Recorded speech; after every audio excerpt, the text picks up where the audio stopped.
sure what time it is. It's 10:56 Western Standard Time, so I suppose it's an hour and a half ahead, I think. But we have finally hit the bitumen in the Northern Territory, and as enjoyable as the Great Central Road was, thank God for bitumen, I tell you that. It's been pretty rough this morning. Not quite as bad as yesterday afternoon, but pretty terrible anyway. We've just pumped the tyres back up, so back up to about 60 pound in the back and 45 on the front, and we're heading off to the Olgas. Once we've visited the Olgas, we're going to find our campsite at Uluru.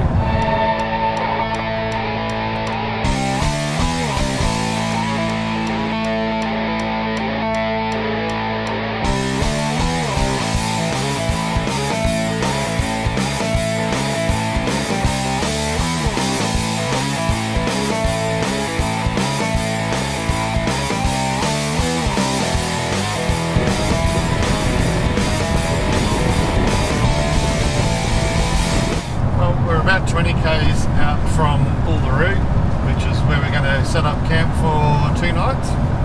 Just had a little walk through the Olgas, and they're actually really worthwhile stopping and having a look at.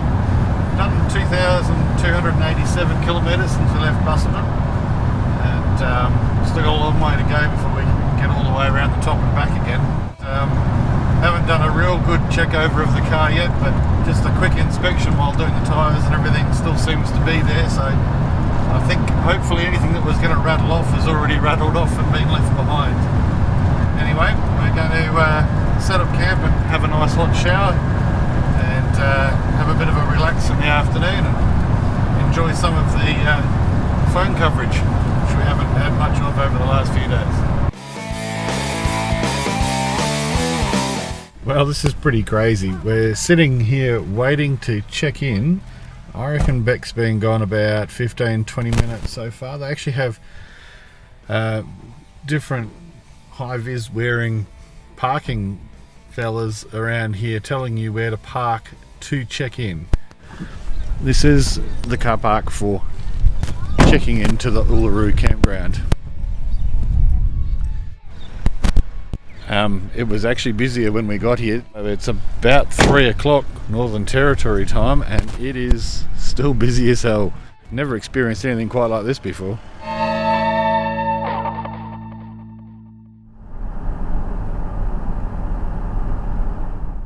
So we stayed at the overflow of the Uluru campground last night, and it was interesting because the diesel generators for the town site were cranking away all night. It's a consistent noise, so it wasn't too bad. We've actually moved into the official campground tonight, so it should be a little bit nicer. And we're also going to have dinner and watch The Sounds of Silence, so that should be really exciting. So today we've just got a bit of a relaxing day. We're going to have a bit of a cruise around, walk around the rock, and have a look at a couple of the attractions around Uluru. From the 26th of October 2019, Uluru will be closed for climbers by its traditional owners. Now, we visited the rock before that date, so actually had the choice to climb it if we wanted to. That is, of course, if the weather was not too windy, which for us it was. It was too windy in the morning, and the rangers were due to reassess that situation at 12 o'clock noon. They did open the rock, and we decided for several reasons of our own not to climb the rock, but we did get the opportunity to watch everybody race up it like crazy people. There was a lot of excitement, I guess, because people had made the trek out here to climb it before it closed, and people had probably thought they weren't going to get the opportunity. So Beck and I sat back from a distance, made ourselves a ham and cheese salad sandwich, and watched all of the fiasco.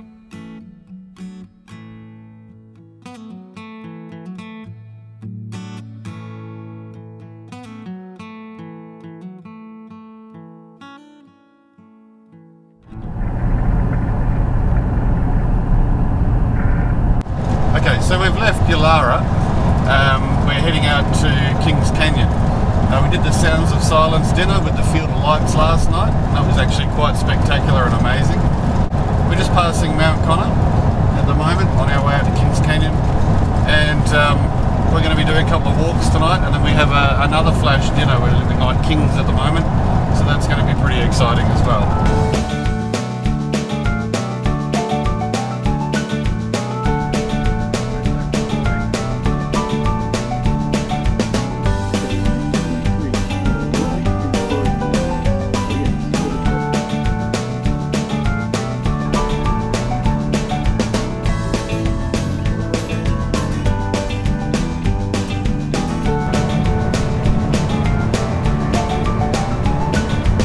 Just coming up to Kings Creek Station. We're about 5 kilometres out of there.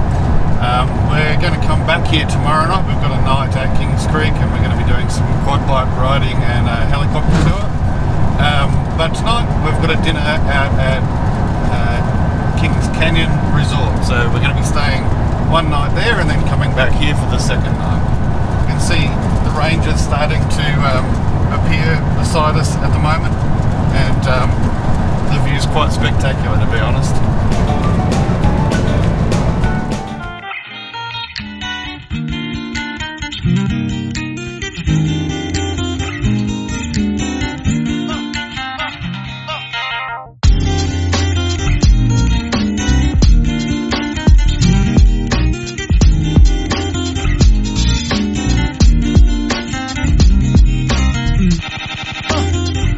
Kings Canyon is located at the western end of the George Gill Range, about 323 kilometres southwest of Alice Springs, and for us about a 4-hour drive from Uluru. There are several walks that you can do at Kings Canyon.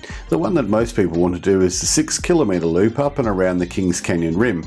This walk offers spectacular views of the surrounding national park, and then it leads you down through the Garden of Eden, which is a permanent waterhole surrounded by beautiful green plants and trees.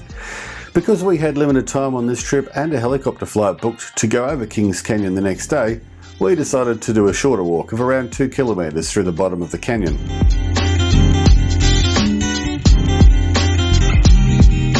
It was really difficult to take a photo at the bottom of the canyon, where it didn't look as though I'd blown it out with filters. The colours in this canyon are simply breathtaking.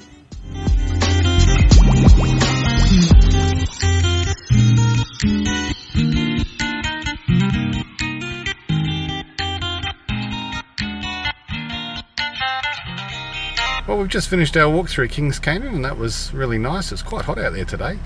Considering we were freezing cold last night and this morning, and I suppose that's the desert for you.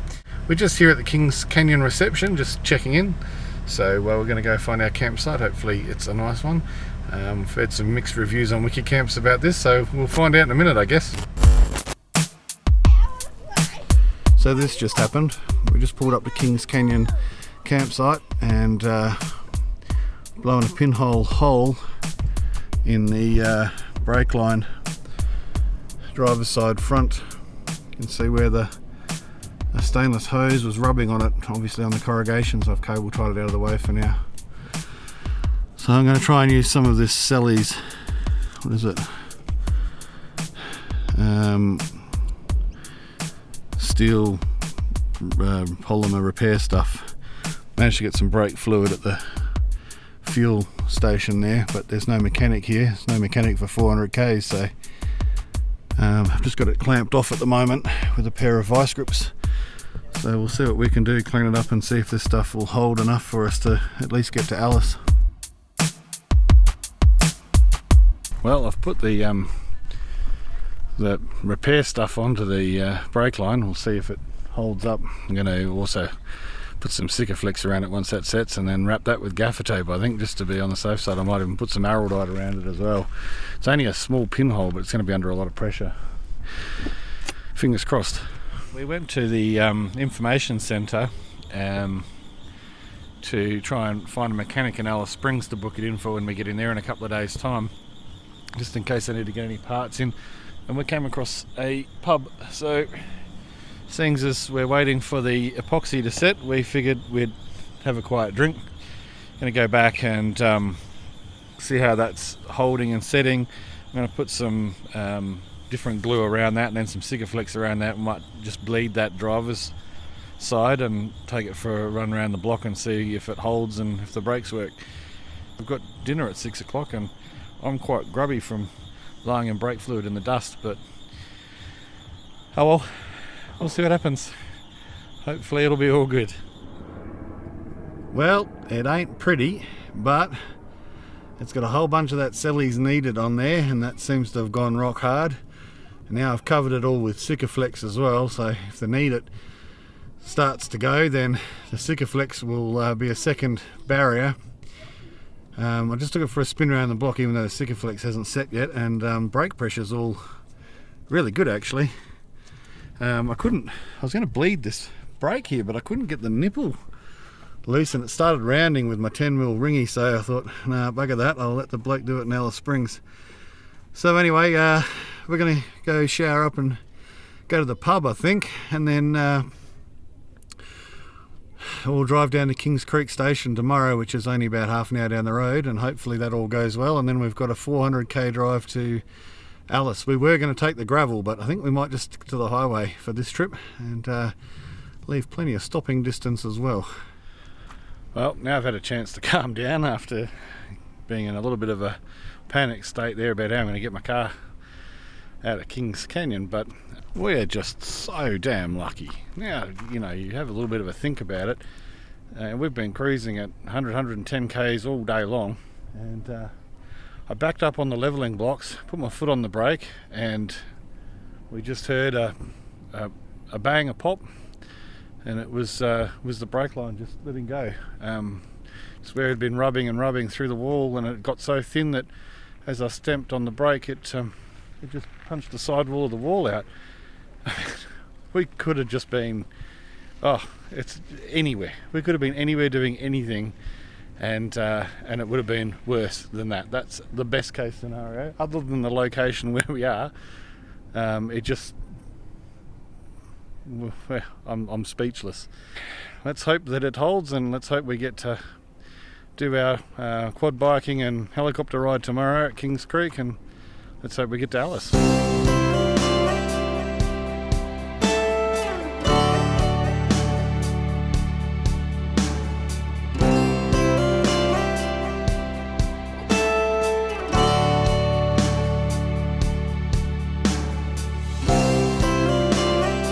We're mobile. We've just left Kings Canyon and we're heading out to Kings Creek Station. It's only about a half an hour drive, so there's very little, if no, stopping between the two. So that's a good thing. As long as we can stop when we get there, I'll be happy. We do actually have to put in one extra stop. We've got to pull over somewhere and get some firewood because it's a BYO firewood campground. But we've left nice and early. It's about 8:30 in the morning. So we'll get our firewood, go down to the campground, we'll actually make some breakfast there. We wanted to leave a little bit early today, just in case we had more car troubles, because we've got the helicopter flight at 11 o'clock. So we decided we'll get up, pack up, get the firewood, and then have breakfast once we get there on the side of the road somewhere. Kings Creek Station is a relatively new outback station in that it was founded only in 1981. But as well as offering helicopter rides over Kings Canyon and quad bike tours of the property, it is also an authentic working cattle and camel station.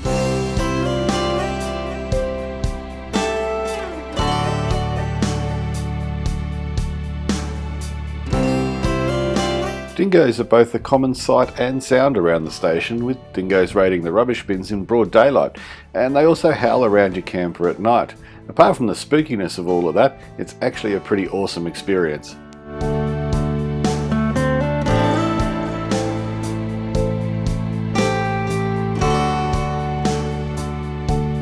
As well as neat and tidy campgrounds for travellers, including hot showers and flushing toilets, they have a neat little cafe where you can order barista coffee and their famous camel burgers. And after trying one of those camel burgers, I can assure you it is well worth a go.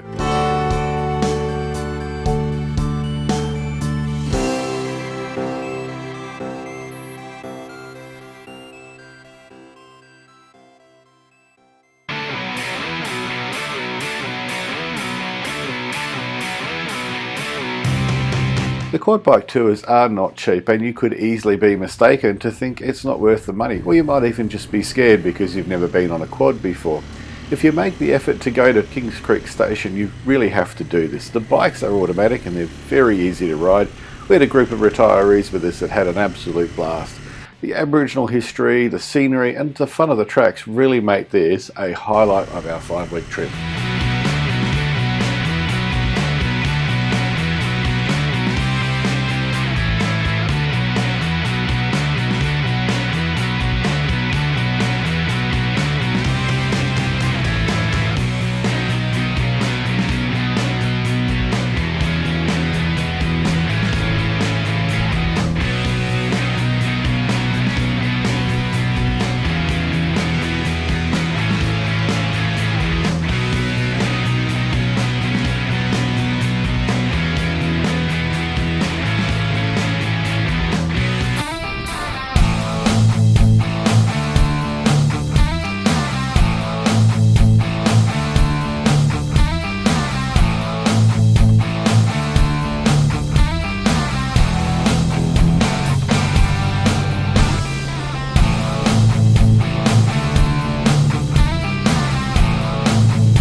In the north of Australia, there is no shortage of scenic helicopter flights to choose from, but the flight around Kings Canyon over the George Gill Range is a spectacular experience.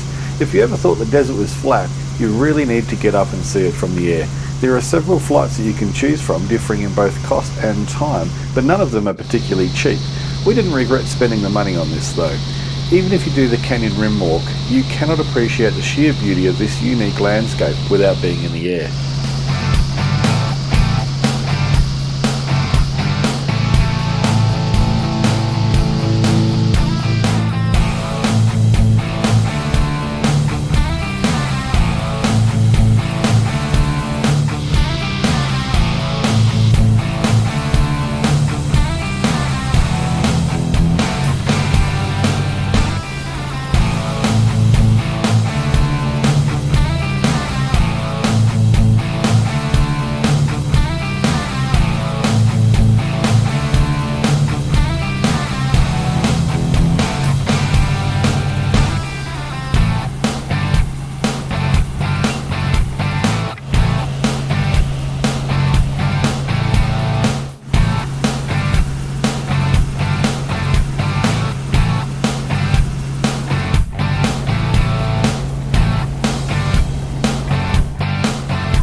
Just left Kings Creek Station. We're on our way now to Alice Springs, and we're booked in to get the car fixed tomorrow, so hopefully that all goes smoothly.